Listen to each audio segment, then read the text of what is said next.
Bonjour à tous. Alors, je vais aussi vous montrer maintenant comment créer une page simple avec Divi, hein. Donc, on va dans l'outil page de WordPress, ajouter une page. On lui met un titre. Voilà. Vous pouvez aussi déterminer dès cet endroit-là, hein, de définir l'image mise en avant et puis certains réglages. Après, si vous avez des plugins de SEO ou d'autres, vous aurez aussi d'autres informations à ce niveau-là. Mais bon, ça c'est commun à chaque fois que vous êtes sur WordPress. Et puis, on va utiliser le Divi Builder. Donc là, vous avez plusieurs options. Donc soit vous partez de zéro. Moi, ce que je peux vous conseiller pour vous exercer un peu sur Divi, c'est de choisir une mise en page. Et à ce niveau-là, donc vous avez une bibliothèque qui est intégrée avec Divi directement. Et vous pouvez choisir donc des templates, des layouts directement fournis par Divi. Après, ils sont pas toujours très très fournis. Enfin, le design n'est pas forcément incroyable, mais ça vous permet au moins de tester un petit peu et de voir ce qui est possible de faire. Donc, vous pouvez choisir votre catégorie ou prendre n'importe lequel. Et sinon, vous pouvez aussi donc, télécharger un modèle ou quand vous aurez vos pages futures, c'est un peu comme une fonction de duplicata. Vous aurez toutes vos pages en fait ici. Et si vous voulez récupérer le format d'une page, donc au lieu de la dupliquer, vous viendrez chercher le modèle et ça intégrera directement la page dans la page en construction en fait. Donc après, bien sûr, vous avez vraiment tout, donc toutes les images, tous les textes, etc. Donc il faudra penser à bien tout changer, mais comme quand on fait un duplicata. Donc ici, on peut regarder, hop, choisir quelque chose ici. Donc là, vous avez deux options. Soit vous regardez une démo pour voir si effectivement ça vous convient au niveau du placement, voilà, des choses, ou sinon vous pouvez directement utiliser le layout. Donc ça va importer la page dans votre page en construction. Et là, il vous demande d'importer des pré-réglages.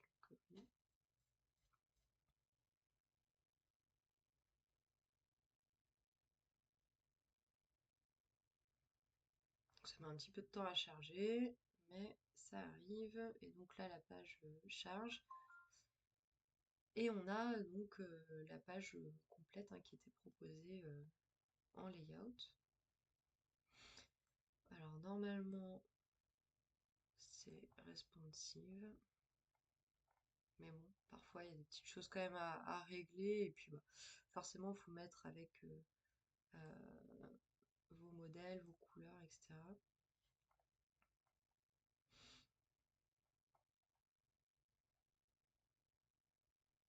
Et puis après, bah, en fait, donc, vous voyez qu'il y a plusieurs zones apparaissent en surbrillance. Et là, ce qui va être intéressant, c'est d'observer en fait la construction de chacune des sections de chacun des blocs. Donc là, vous voyez que vous avez aussi des options, donc les options de section. Après ici, vous avez les lignes. Et les lignes, vous pouvez les structurer en plusieurs colonnes. Et puis vous avez la colonne. Donc là, ici, la colonne, c'est une image. Donc n'hésitez pas à aller regarder un petit peu justement le style prédéfini, qu'est-ce qu'ils mettent comme paramètres pour vous en inspirer et puis pour comprendre un peu comment Divi fonctionne. Donc là, en mettant cette page-là et puis vous la conservez en brouillon, ça permet de vraiment bien tester le modèle. Et donc à chaque fois, vous avez ici par exemple le nom du module. Donc ici c'est le module image. Imaginons qu'on veut rajouter un module, donc on vient cliquer sur le plus. D'ailleurs au survol vous avez l'indication textuelle. Et puis en fait ici vous allez avoir une bibliothèque de modules qui est inclue avec Divi de base, sachant que parfois pour des besoins pas forcément spécifiques, hein, parce que les modules sont assez limités, mais parfois on va avoir besoin de prendre d'autres modules. Par contre, là, c'est payant. Et vous les avez sur le site de Elementem, qui est le site officiel de Divi. Mais pour le moment, voilà, entraînez-vous déjà avec les modules qui existent. Donc il y a quand même déjà, ça permet déjà de faire pas mal de choses. Vous avez quand même des galeries images. Par contre, par exemple, Si vous voulez une galerie un peu automatique ou avec les galeries de logos où il faut mettre une URL dans l'image, bah là, faudra un module spécifique ou alors il faut le coder, quoi. Donc, voilà, là faut vraiment tester plusieurs choses. Par exemple, titre du poste, qu'est-ce que c'est? Bah, en fait, en cliquant, vous allez voir. Bon, là, vous n'avez pas encore. Il y a peut-être un article, donc c'est assez limité au niveau de l'affichage, mais faut vraiment voilà chercher à regarder tous les paramètres. Et puis, en fait, ça sera aussi, vous le faites en fonction de votre besoin.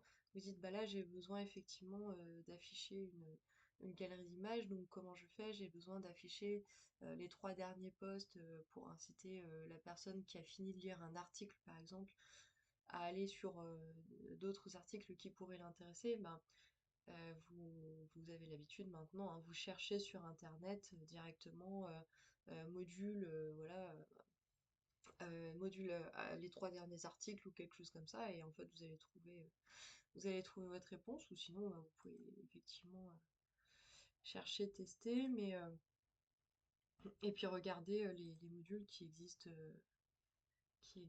ici, quoi. Donc voilà pour ça. Après, ouais, il y a peut-être des trucs aussi qui, eux, rajoutent dans juste le thème là.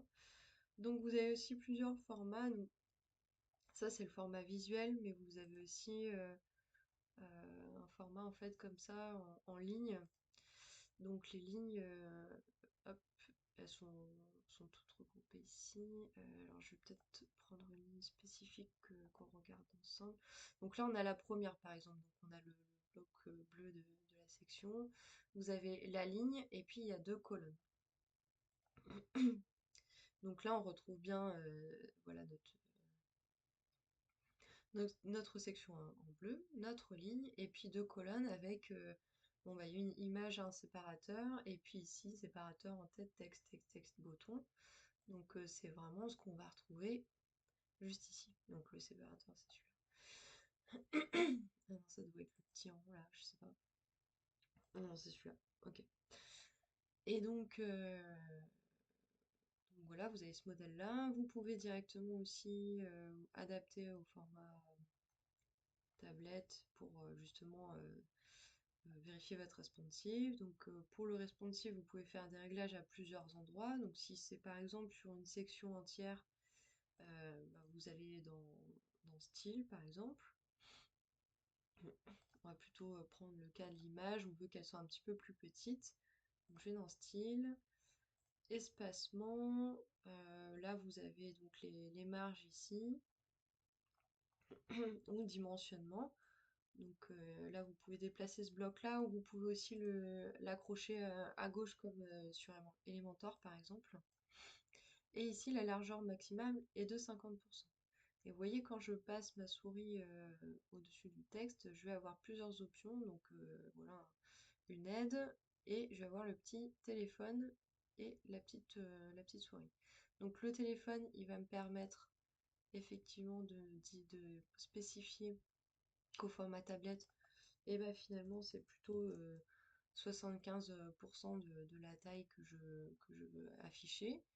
Et en mobile, donc il passe en format mobile. Alors ce qui est un peu pénible, c'est que des fois il n'est pas exactement sur la section, donc il faut remonter. Et en mobile, je peux lui dire que je veux que 50%. Après, j'ai toutes les unités de mesure, hein. On peut très bien utiliser du pixel. On peut aussi utiliser enfin, voilà, les d'autres unités de mesure. Donc à vous de voir ce qui est le plus pratique. Après, le pourcentage, c'est vrai que si vous mettez 50% sur le bureau et que vous ne spécifiez pas de taille particulière en tablette et mobile, bah, ça peut suffire pour être bien placé, élégant, pas trop gros, mais bon, il faut toujours de toute façon vérifier son responsive. Et dans tous les cas, il y a toujours des ajustements à faire. La petite souris ici, c'est pour le hover. Donc si je clique dessus, et bah par exemple, je peux lui demander de grandir un peu. Bon, alors en mobile, on est d'accord qu'il n'y a pas de hover, mais c'est pour l'exemple.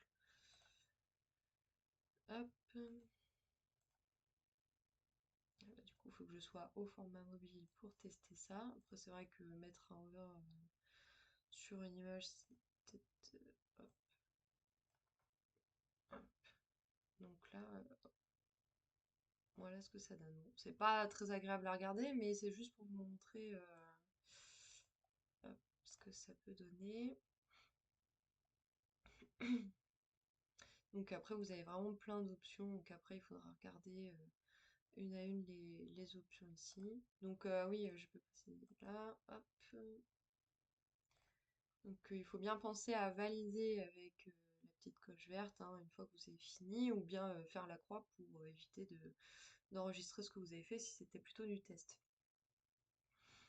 Donc là, par exemple, vous avez une image, vous pouvez mettre ouvrir dans une visionneuse, mettre l'URL de l'image, et je voulais vous remontrer. Donc là, c'est ce qu'on a vu juste avant. Donc passer en mode de pleine largeur, ça va vraiment prendre. Bah là, elle doit être déjà assez large, quoique non. Ça va être plus intéressant de passer en mode pleine largeur sur la rangée pour que vous voyez ici le bord vert colle bien en fait avec le bord de votre page. Et ici, c'était les espacements. Bon, bah là, on va peut-être pas bien voir non plus, mais je vais mettre un fond. Bon, bah là, on voit bien le fond. Je vais mettre plus léger. Et ici, donc les espacements, c'est les marges internes externes, donc padding et margin. Et puis vous allez pouvoir tester et voir justement ce que ça donne un peu partout au niveau de l'image. Donc là, bah forcément, hop. Donc vous avez le petit cadenas aussi ici. Donc soit, s'il est décoché, vous allez par exemple euh, insérer la valeur que sur la gauche et pas sur la droite. Et si on met si on affiche le cadenas, bon, bah, les deux valeurs sont identiques. Et puis en marge interne, après, on peut vraiment pouvoir tester. Donc là, on voit bien que ça augmente entre l'image et le haut du bloc. Voilà, vous avez la possibilité aussi de mettre des bordures autour de l'image. Vous pouvez choisir le style de la bordure. Et vous avez aussi carrément les ombres proposées. Donc soit une ombre extérieure comme ça. Bon, après, voilà, vous testez. Et vous pouvez choisir du coup ici, bah, si vous voulez rajouter un peu les points de départ, changer les points de départ, changer la diffusion de la couleur. Vous pouvez choisir la couleur aussi. Donc il y a quand même pas mal de petites choses à explorer. Bon, vous avez des filtres aussi, bon, après, je m'en sers pas plus que ça, mais bon, parce qu'on est censé quand même se, savoir comment dire, se servir de Photoshop et d'autres choses. Donc en général, les filtres, c'est peut-être pas là qu'on va les changer, quoi. Si vous voulez mettre vraiment des filtres sur toutes vos photos, essayez plutôt de le faire bien en passant par Photoshop.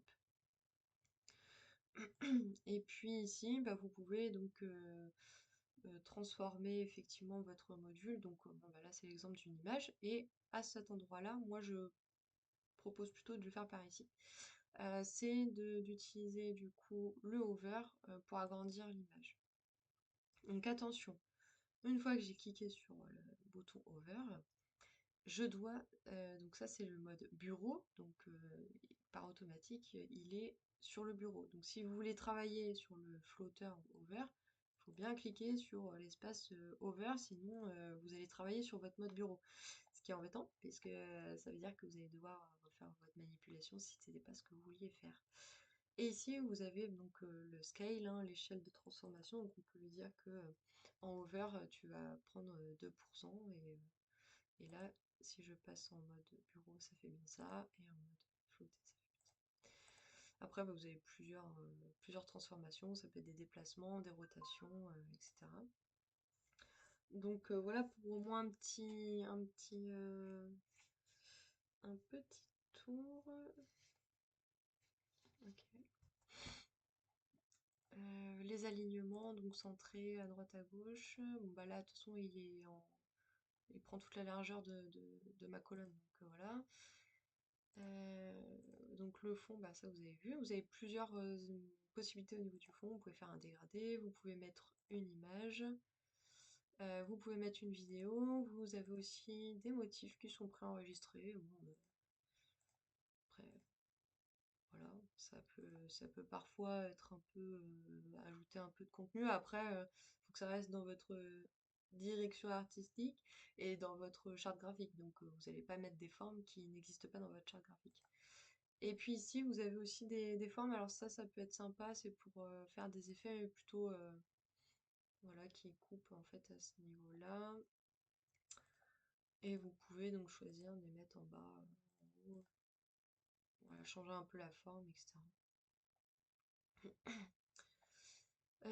Dans les styles, donc là on a vu quand même pas mal de choses. Animation, ben, c'est quand on charge la page, on peut déjà demander une animation. Bon, il y a des choses qui sont plus ou moins sympas, mais un fondu comme ça reste assez classique et ça, c'est vrai que ça permet de faire une petite animation et de pas avoir un site trop statique, sachant que attention, il faut pas non plus mettre des animations de partout parce que ça peut surcharger la page et puis enfin même en termes visuels il y a un moment si c'est trop sapin de Noël ça peut perturber un peu l'utilisateur et après vous avez tous les paramètres au niveau de l'animation ici. En avancée vous pouvez mettre ID et classe. Personnaliser le CSS. Alors personnaliser le CSS forme libre, là il faut indiquer vos sélecteurs enfin et mettre l'ID et la classe. Et attention, si vous faites quelque chose ici et que vous avez pris une classe trop lambda sans précision, c'est-à-dire que bah, par exemple, si vous prenez la classe .col, bon, c'est pour imager, et ben ça va changer toutes les colonnes de tout votre site. Donc faites bien attention à ce que vous sélectionnez ici. Donc si vous voulez sélectionner, donc on va dans l'inspecteur. Et ici on va voir que mon titre H2 par exemple, il va avoir hop, pardon, la classe. Et si je fais comme ça, la classe AdPB module heading, sauf que ça, cette classe-là, elle peut être commune à tous les headings. Donc des fois, il faut vraiment sélectionner la classe entière. Ou sinon, bah, ce qui est le plus conseillé, ça va être de rajouter un ID ou une classe spécifique, comme ça vous êtes sûr de ne pas vous planter. Et pas forcément de le rajouter là. Vous avez des autres options pour rajouter du CSS. Je vais vous montrer ça tout de suite. Donc pour ajouter du CSS, moi je vais plutôt vous conseiller, hop, donc c'est dans apparence personnalisée qui est commun à tous les WordPress et là vous avez CSS additionnel.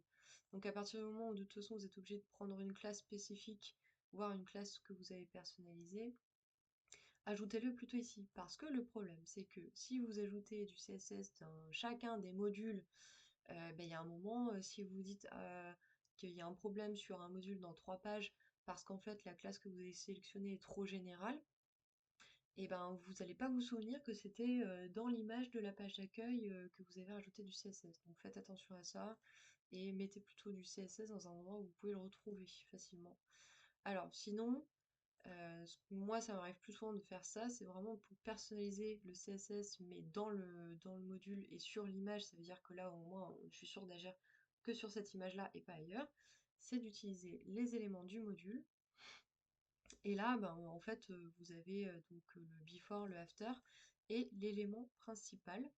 Et l'élément principal, ben, par exemple, qu'est-ce que je peux changer ici? Bon, alors, c'est intéressant de mettre du CSS quand il n'y a pas les options dans Divi, hein. Le border radius, il est dans les options de style. Et je peux mettre 52 pixels normalement pour qu'on voit bien ce que ça donne. C'est vrai qu'avec mon fond ici, bah on le voit, alors on le voit pas très bien parce que j'ai mis plein de trucs, mais là vous allez voir. Hop. Ah, voilà. Donc là on voit bien que j'ai rajouté un border radius sur le module.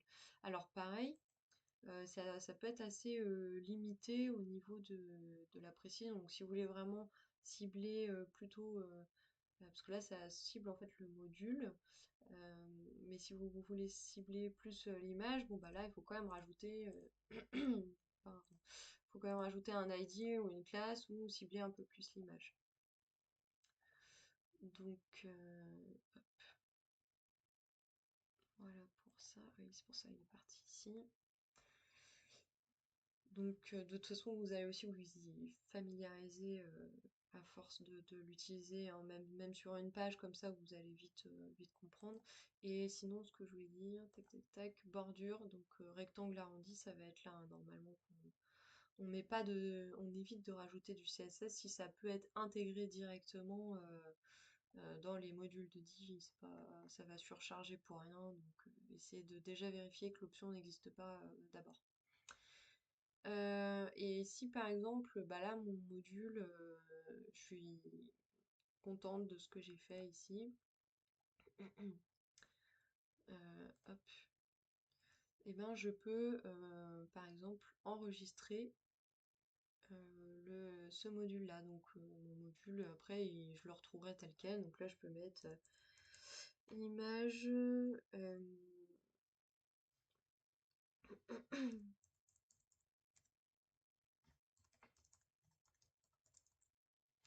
Donc voilà, sauvegarder dans la bibliothèque. Et bah, je vais rajouter cette image ici parce qu'elle est vraiment incroyable. Donc, pardon, je vais peut-être aller un peu vite. Donc, j'ajoute le nouveau module. Donc là, soit j'ajoute un module lambda, soit j'ajoute depuis la bibliothèque. Et depuis la bibliothèque, et ben, je retrouve bien le module que j'ai créé. Et je peux soit le voir en démo, soit l'utiliser directement. Donc c'est pour ça, faites attention si vous utilisez ces outils-là, de bien nommer vos modules et vos sections ou rangées que vous enregistrez. Parce que sinon vous allez vite être perdu.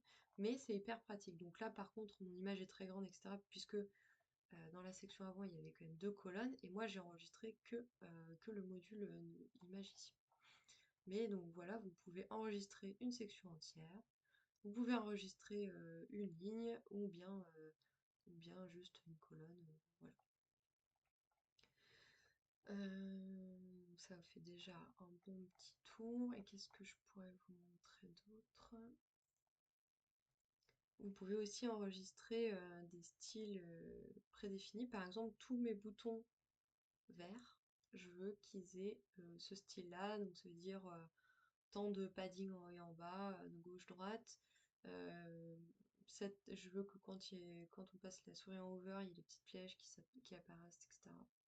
Donc, dans l'idée, pour créer un bouton, bah, vous avez le module bouton.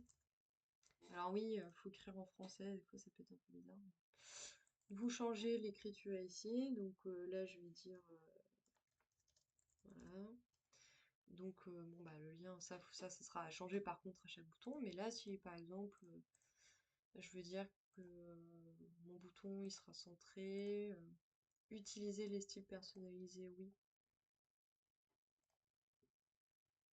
il sera en vert. Non, c'est mieux. Hop. Bon, après là, vous avez vraiment plein d'options. On peut changer la couleur de la bordure, du texte, de la police. Voilà, dire que le texte est que en majuscule. On peut changer l'icône qui sera visible en over. Voilà, par exemple. Donc là, vous pouvez choisir ou pas hein, de montrer le over ici. Donc, soit elle est tout le temps affichée, soit vous pouvez carrément dire que vous ne voulez pas du tout. Bon, on met ça comme ça, hein, c'est vraiment pour l'exemple. Et si je veux enregistrer les paramètres de mon bouton, sachant que par exemple pour le over, je pourrais dire aussi que couleur arrière-plan, over, et la couleur que je vais choisir en over, bah, ça sera un genre de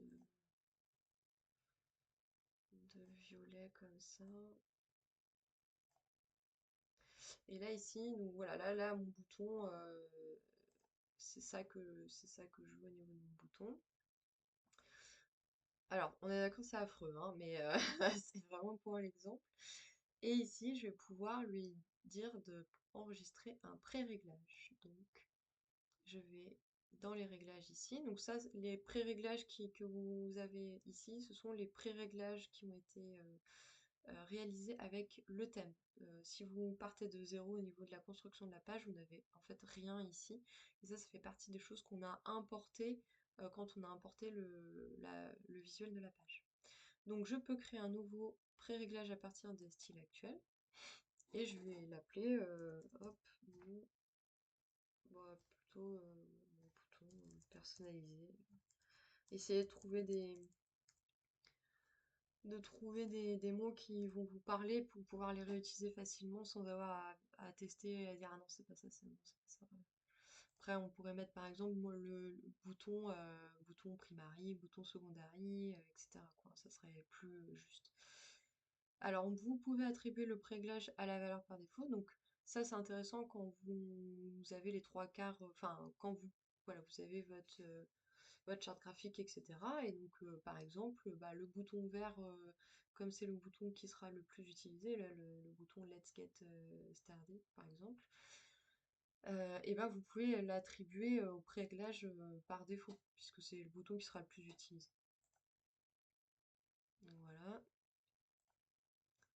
Donc j'ai enregistré mon pré-réglage et ici, bah, sous mon image, je veux ajouter un bouton. Hop. Alors il est passé où? Il est là. Donc bon bah bien sûr il faudra quand même écrire ce qu'il y a dedans. Et si je veux lui attribuer un pré-réglage, je vais regarder dans les pré-réglages. Et je vais ici bah, sélectionner celui qui m'intéresse. Donc soit je prends un de ceux-là, soit je vais prendre mon bouton personnalisé. Et donc à part changer le nom et puis bah, bien sûr le lien hein, qui va être spécifique à chacun des boutons. Hop. Et ben je vais avoir donc je vais retrouver tous les paramètres que j'ai mis sur mon bouton juste avant. Voilà pour ça, donc ça fait déjà un petit tour de l'usage de Divi. Donc après je vais peut-être pas repréciser, on va mettre là.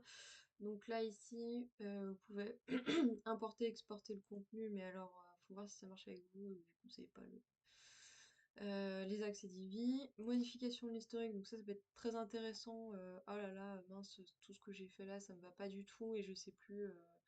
Et faut que j'efface tout. Bon bah je peux recharger le modèle que j'ai commencé à 9h10 par exemple.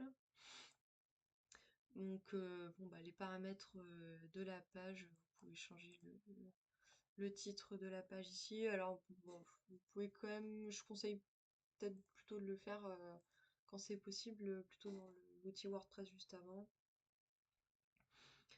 Donc bon bah supprimer, effacer le modèle, vous pouvez tout supprimer d'un coup, sauvegarder la page dans la bibliothèque, sachant que toutes les pages que vous créez sont dans vos pages, dans la bibliothèque que je vous montrais au tout début.